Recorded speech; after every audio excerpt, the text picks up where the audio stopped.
Now, when we talk about oligarchy, let us be clear about what we mean.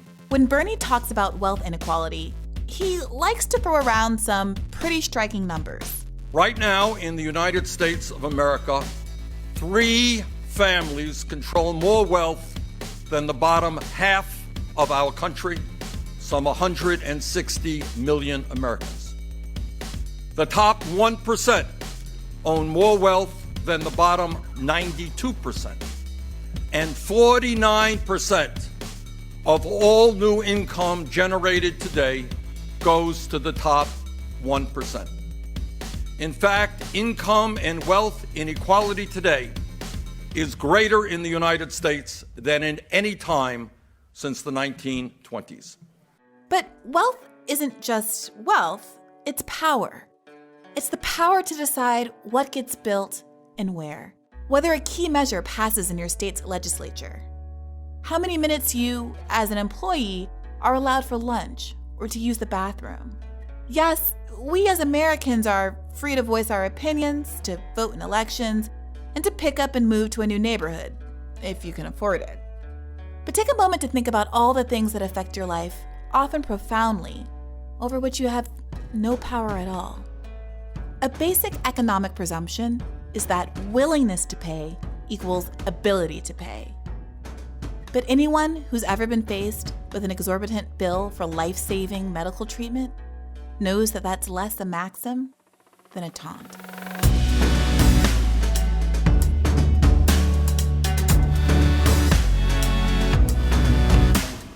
This is Hear the Bern, a podcast about the people, ideas, and politics that are driving the Bernie Sanders 2020 campaign and the movement to secure a dignified life for everyone living in this country. My name is Brianna Joy Gray, and I'm coming to you from campaign headquarters in Washington, D.C. Last week, on the heels of Bernie's big democratic socialism speech, we talked democratic socialism with our parents. And I felt like we made some progress in explaining why we've chosen to define our movement as a democratic socialist one. Many of you asked to hear more of Bernie's speech. So for this episode, we're diving back in, this time with the help of Bhaskar Sunkara, who as founder and editor-in-chief of Jacobin magazine has done much to familiarize folks with democratic socialism in recent years. So I'm probably not telling you anything new, but Bernie Sanders likes to talk a lot about the economy. Like, a lot. We now have an economy that is fundamentally broken and grotesquely unfair. Even while macroeconomic numbers like GDP, the stock market, and the unemployment rate are strong, millions of middle-class and working-class people struggle to keep their heads above water, while at the same time, the billionaire class consumes the lion's share of the wealth that we are collectively creating as a nation.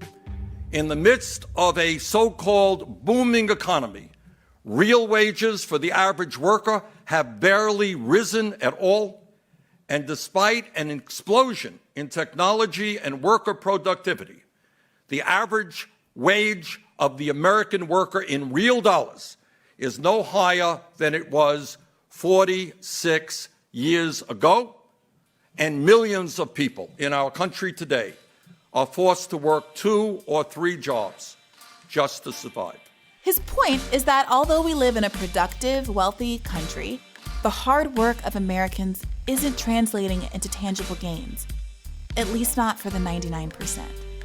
The reason people are struggling isn't because they're lazy or undeserving, as certain politicians have argued over the years.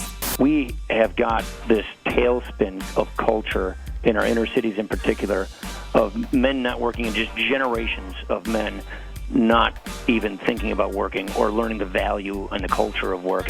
It's because the profits of their labor are being stolen by the rich. This concept is intuitive to working people, and it even went over well with Jaime Marquez, the father of my coworker Bianca Marquez, who we spoke with on last week's Democratic Socialism episode. Mr. Marquez was born in Venezuela and was generally opposed to the label Democratic Socialism, though he generally likes Bernie Sanders. But when it came to basic labor theory, we were all on the same page. I am a capitalist. In this hypothetical. I thought you were about to make a self-proclamation there and like break that on this podcast, and I was really excited. No, I feel like my Twitter following would have some thoughts and feelings about that. But let's say that I've got a bunch of wood. I'm in the business of making tables, okay? You are a laborer. You're a worker. I have $10 worth of wood products. Because I have capital for reasons historically, maybe I colonized someone, who knows, but I have capital. So I have $10 worth of wood and I say to you, can you make this into a table? You are able to do so. You fashion this table for me and now I'm able to sell it to Bianca for $20. There's $10 worth of profit there. You made those $10 worth of profit. I provided $10 worth of materials. You provided $10 worth of profit through the work of your labor. And now I'm selling it to Bianca for $20. Now, for me to recoup my investment, I have to take $10, right? And for me to make any profit at all, I've got to take some of the profit that you put into this table, right? You put in $10, but you can't get $10 back, or I don't have any incentive to do this, right? The issue isn't that we should incentivize people to make tables, but imagine if you had an ownership stake in my business so that all of the profit that I make, some of it goes back to you as well. So the question isn't, should the government own my business? Should the government take the wood and make you work for the government? The question is, should the people who are laboring, people who are working and actually generating the profit in this country, generating all of the goods that make America actually great, should they get a bigger share of the pie instead of me saying, you're poor. You would take $1. You would take 50 cents. You would take 25 cents. Right? That's the squeeze we're trying to stop. I agree with that.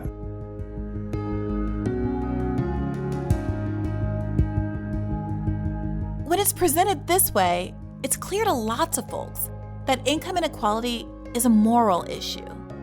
Access to capital isn't just about fancy cars or nice houses. It's about life itself. And here is something quite incredible that tells you all that you need to know about the results of unfettered capitalism. All of us want to live long, happy, and productive lives. But in America today, the very rich live, on average, 15 years longer than the poorest Americans. In 2014, for example, in McDowell County, West Virginia, one of the poorest counties in the nation, life expectancy for men was 64 years. In Fairfax County, Virginia, a wealthy county, just 350 miles away, life expectancy for men was nearly 82 years, an 18-year differential.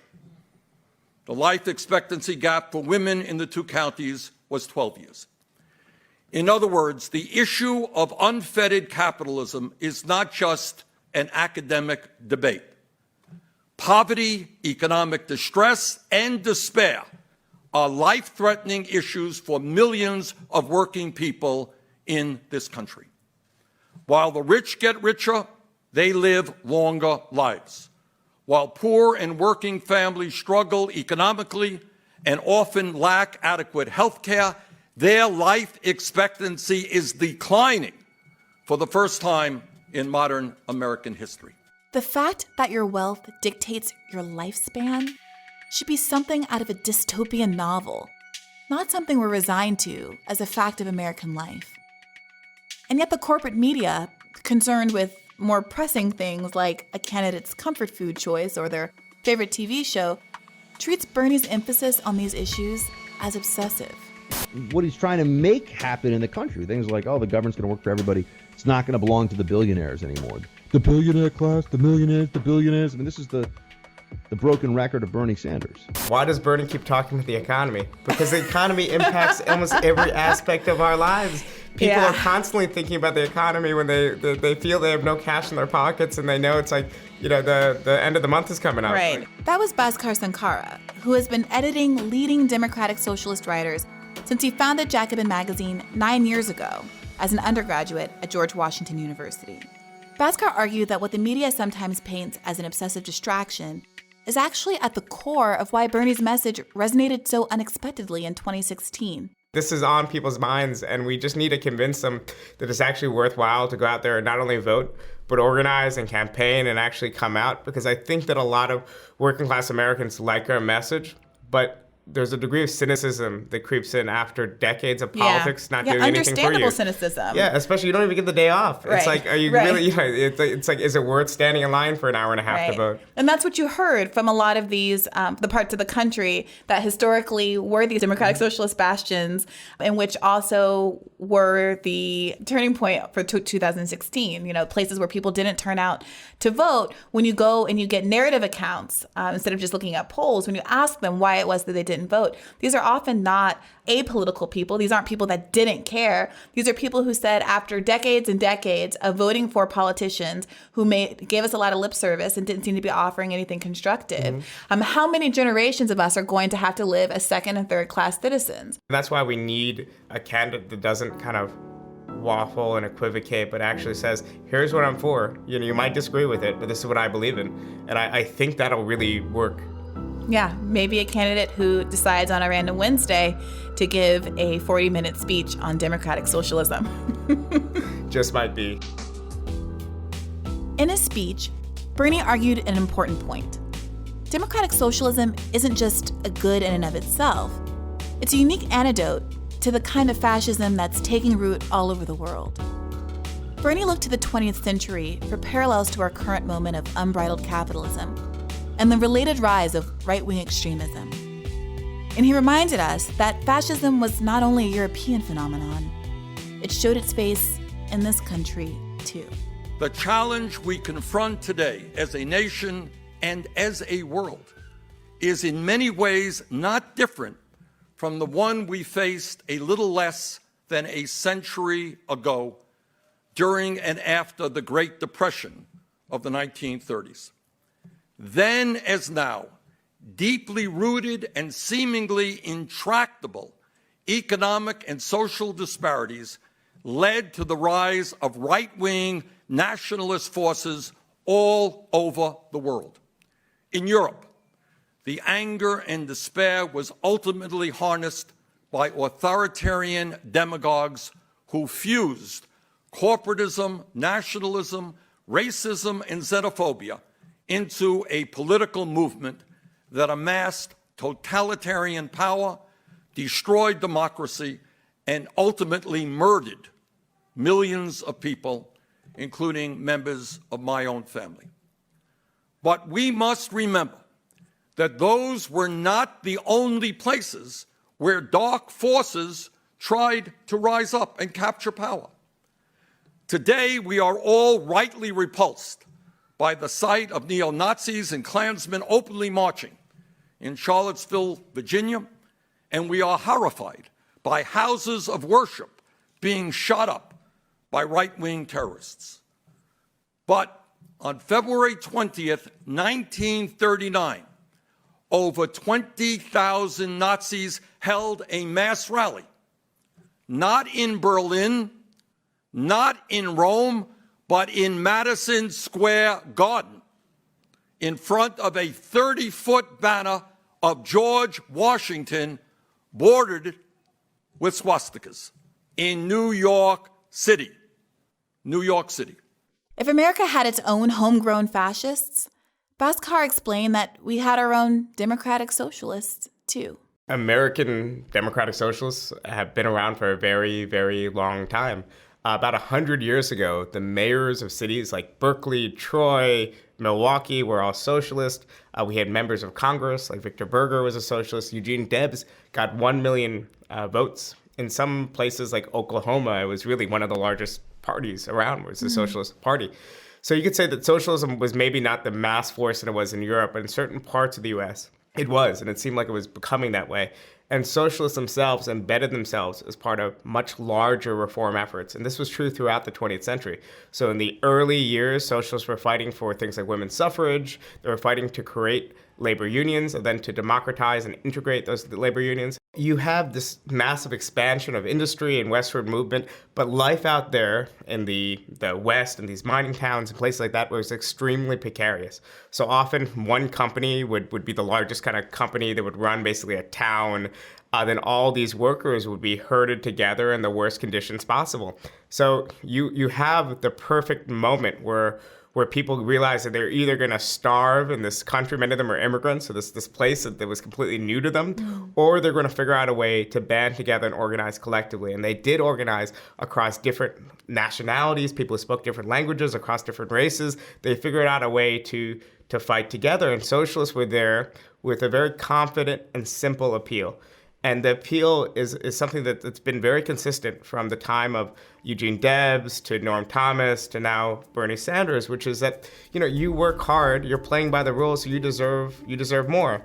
But it's not just a matter of us banding together and getting more because we're asking nicely, but in fact, there's powerful people that have a benefit from the status quo, and we're going to have to take wealth and power away from them if we're going to build a better world for everyone. Yeah.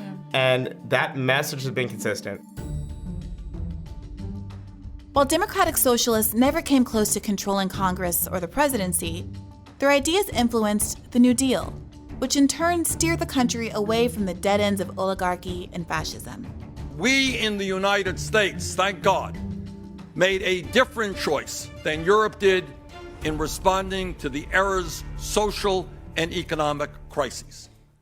We rejected the ideology of Mussolini and Hitler, and we instead embraced the bold and visionary leadership of Franklin Delano Roosevelt, then the leader of the progressive wing of the Democratic Party.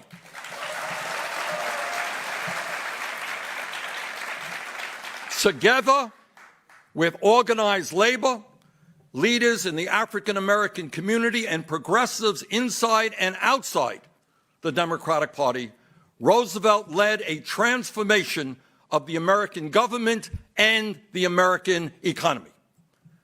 Like today, the quest for transformative change was opposed by big business, by Wall Street, by the political establishment, by the Republican Party, and by the conservative wing of FDR's own Democratic Party. And he faced the same scare tactics then that we experience today: red baiting, xenophobia, racism, and anti-Semitism. In a famous 1936 campaign speech, Roosevelt stated, and I quote, "We had to struggle with the old enemies of peace: business and financial monopoly, speculation, reckless banking, class antagonism, sectionalism, war profiteering." They had begun to consider the government of the United States as a mere appendage to their own affairs. We know now that government by organized money is just as dangerous as government by organized mob. And Roosevelt concluded, and I quote, "Never before in all our history have these forces been so united against one candidate as they stand today. They are unanimous in their hate for me, and I welcome their hatred." Now, FDR never described himself as a democratic socialist, and many today ask, if Bernie's hearkening back to the politics of FDR and the New Deal, why call himself a democratic socialist when other terms are perhaps more familiar to the American public? Bhaskar explained that the label makes sense for Bernie both personally and strategically. Well, first of all, it's what he is since his, in the early 1960s, he got politicized in the Young People's Socialist League. This is his tradition, his background. His worldview was forged by communicating with socialists, by taking part in the socialist movement and civil rights movement and the labor movement. So, there's that. So why would he lie about how he came to these ideas and how he identifies, himself? So I think, first of all, his credibility is the most important thing that Sanders, has going for him. Because even people who disagree with his policies at least say, oh, that's an honest guy. Yeah. He has that going for him. And that's the reason why even a lot of self-described moderates vote for Sanders over other politicians and will support him in this coming election. Beyond that, they're going to call us socialists anyway. Yeah. If you're for, they called Obama a socialist for the most mild reform program possible, a program that many of us on the left thought was, in part, there was good aspects to it, like Medicaid expansion. Yeah. They called that radical socialism. They're going to call us socialists anyway. We might as well define and explain what it's about. Bhaskar also argued that the label democratic socialism describes something unique and significant about Bernie's approach.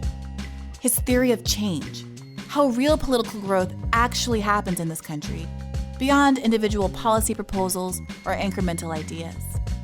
Even good ideas don't go very far without an appetite for conflict and the backing of a whole lot of people. We actually have a vision of change. We have a vision of politics. That's why Sanders always talks about the need for us to band together and organize.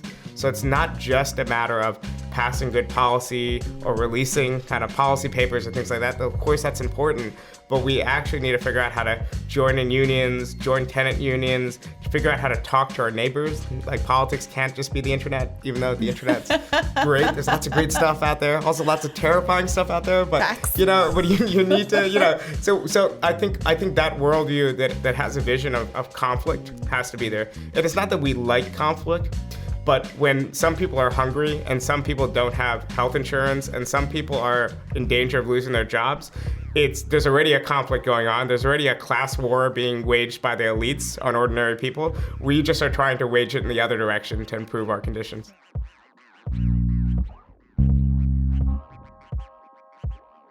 As we talked about a little last week, Bernie's DimSoc roots influenced not just his commitment to economic freedoms, but to racial justice as well.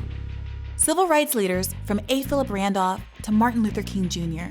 all embraced democratic socialism and were skeptical of the prospect of racial equality emerging under unfettered capitalism. Bosses across not just the South but the North too benefited from the fact that workers were split into different groups.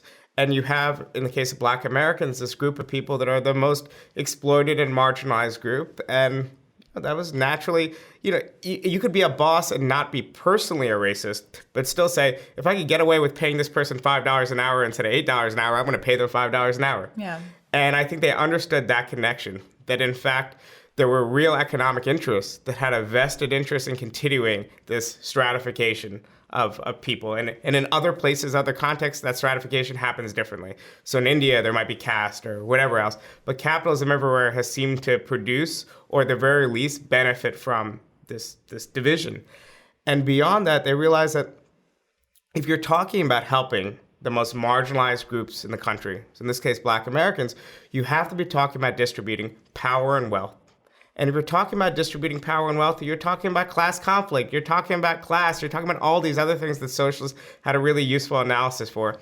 Beyond that, there was a social connection, which is simply from the 1920s and 30s onward, socialists were at the forefront of the struggle. So to the extent that you could find white Americans that were putting their neck on the line to organize Black workers and to participate in these struggles, a lot of them identified as socialists. So there's a lot of credibility built up among socialists and communists in these communities. But I think we often forget the kind of the march for jobs and justice. The March on Washington was about more than just formal equality. Yeah. Because we're seeing today that the civil rights movement, what we ended up with, was a partial victory. Yeah. There was real advances made, but also if you consider mass incarceration, poverty rates, unemployment, all these things are the result of not being able to finish the revolution, not being able to use the power of the state to do things like guarantee jobs to everyone who wants to work. Yeah. And all these other programs, Medicare for all, these things we sometimes think of as, oh, this is a good program, but it won't really help with racism or it won't really help with sexism. Like, actually, in fact, like, these relieving the precarity and the hardship that people find themselves in will, in fact, help with these other forms of oppression, too, even though we need separate campaigns about them as well. Right now, we have this image of the Rust Belt, for instance, that just angry white workers who lost their jobs. And obviously there's a lot of those people too. We need to organize them. But we forget that a lot of these manufacturing jobs were unionized jobs that black workers had that actually closed the racial wealth gap, that propelled people into the middle class. That in combination with public sector employment. So I know it's not like a very kind of sexy socialist topic, but like the United States Postal Service is fantastic. Yep. And also they have far less discriminatory hiring practices and other things. So they've been a huge pathway to the middle class for black families. Yep. So when we talk about fighting against austerity, fighting against cuts, when we talk about restoring jobs to American cities that have been disinvested from, we are also talking about these issues too.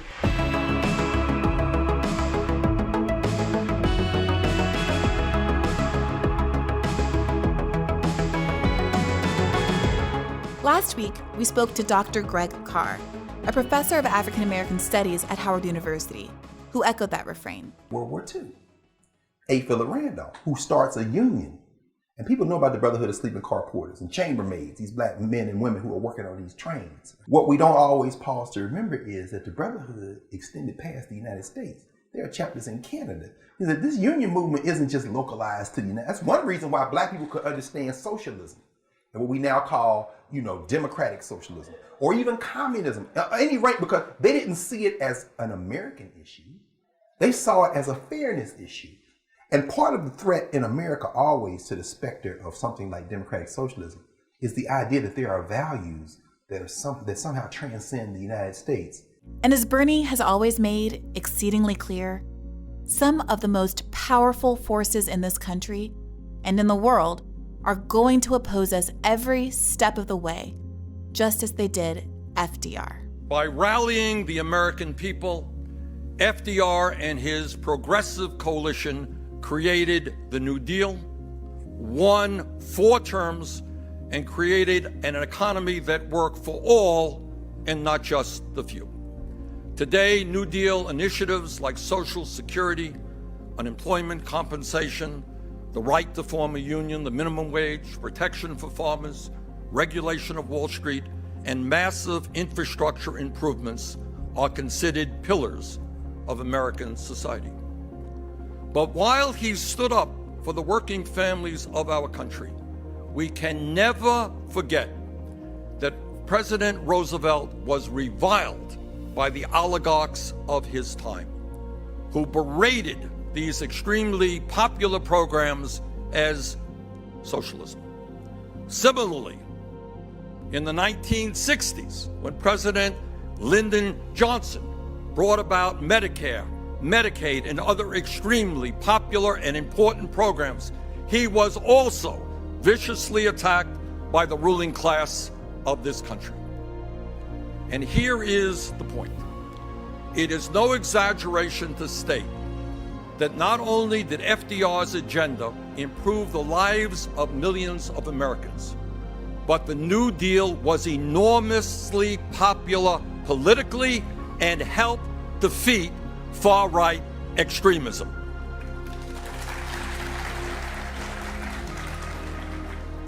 For a time. Today, America and the world are once again moving toward authoritarianism, and the same right-wing forces of oligarchy, corporatism, nationalism, racism, and xenophobia are on the march, pushing us to make the apocalyptically wrong choice that Europe made in the last century. Today, we now see a handful of billionaires with unprecedented wealth and power. We see huge private monopolies operating outside of any real democratic oversight and often subsidized by taxpayers, with the power to control almost every aspect of our lives. They are the profit-taking gatekeepers of our healthcare, our technology, our finance system, our food supply, and almost all of the other basic necessities of life. And let us name them. They are Wall Street, the insurance companies, the drug companies, the fossil fuel industry, the military-industrial complex, the prison-industrial complex, and giant agribusiness. They are the entities with unlimited wealth who surround our nation's capital with thousands of well-paid lobbyists who, to a very significant degree, write the laws that we live under. And so Bernie called for us to finish what the New Deal started. Today, in the second decade of the 21st century, we must take up the unfinished business of the New Deal and carry it to completion. This is the unfinished business of the Democratic Party and the vision we together must accomplish.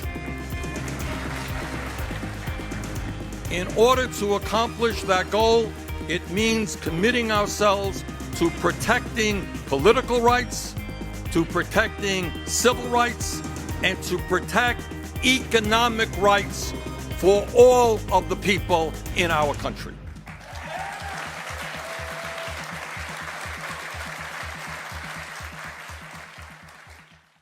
As I sometimes like to tweet, the people get it.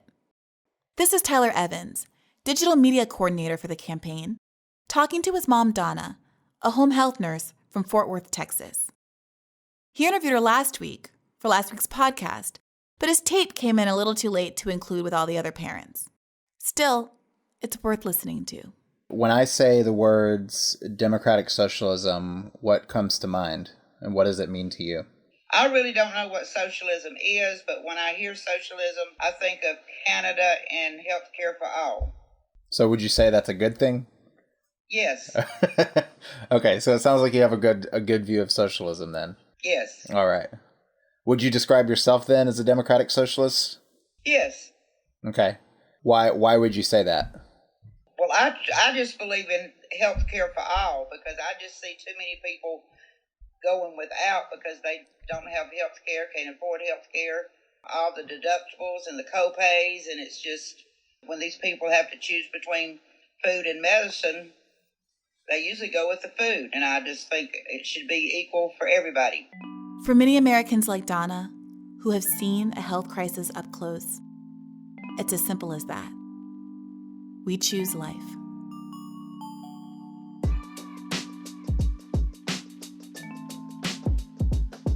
If we can dish, based on the comments, you and I both know that this podcast has got something going on. I think it's the kind of podcast you can share with people who aren't necessarily committed to the Bernie Sanders campaign, but who generally share progressive politics, and they'd actually enjoy it. We try not to be too propagandistic. We try to keep an open mind and just be informative broadly and generally movement-oriented. So if you haven't already, and you have friends or family who maybe listen to other popular pods that save and might like a different perspective, maybe suggest they listen to 1 or 2 episodes of Hear the Bern and see how they like it. Let us know how this goes at our email address or on Twitter. I'd love to know how that turns out. My favorite episode, that's hard. I'd have to say episode 3, because the busting the Black Bernie Bro mythology is something that's very near and dear to my heart. So my second favorite is probably last week's, largely because I think it is really important message-wise. It tells a story that I think is really foundational to the reason why I came over to left politics, and I hope that it has the same effect on at least one listener. Let us know what your favorite episodes are by rating and reviewing us at iTunes or wherever you listen to your podcasts.